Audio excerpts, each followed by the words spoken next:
2015, Save, start-up française de réparation de smartphones, 2 millions d'euros de chiffre d'affaires par mois, 15 millions d'euros levés, 450 salariés, plus de 100 000 réparations réalisées. Damien Morin, le fondateur, était à l'époque partout dans les médias, mais 18 mois plus tard, redressement judiciaire, 450 salariés au chômage et 15 millions à envoler.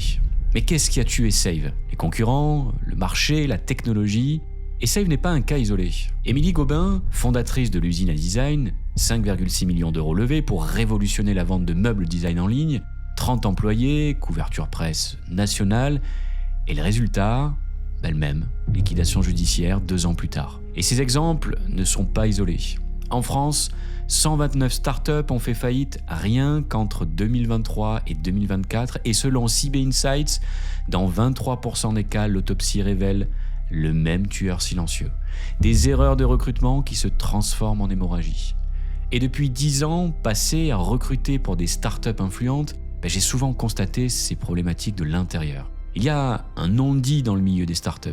Le recrutement, c'est souvent de l'improvisation.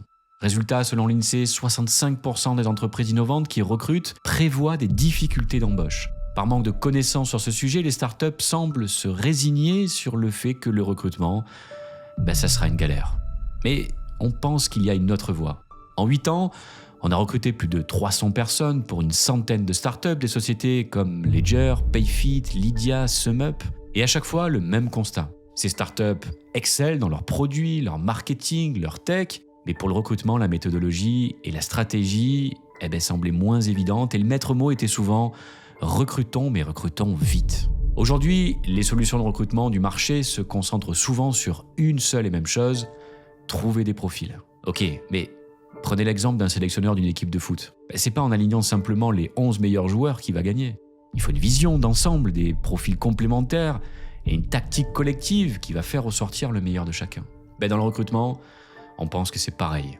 Trouver des talents n'est qu'une partie du travail. Après ce constat, on a commencé à réfléchir à l'avenir du recrutement. Qu'est-ce que pourrait être le recrutement à l'avenir dans un monde où l'IA et l'automatisation prennent une place prépondérante, où les sociétés sont en quête de rationalité de leurs coûts et où le sens et la vision ont remplacé l'urgence. Alors on lance Scaler.co, une approche qui transforme votre recrutement en vrai système.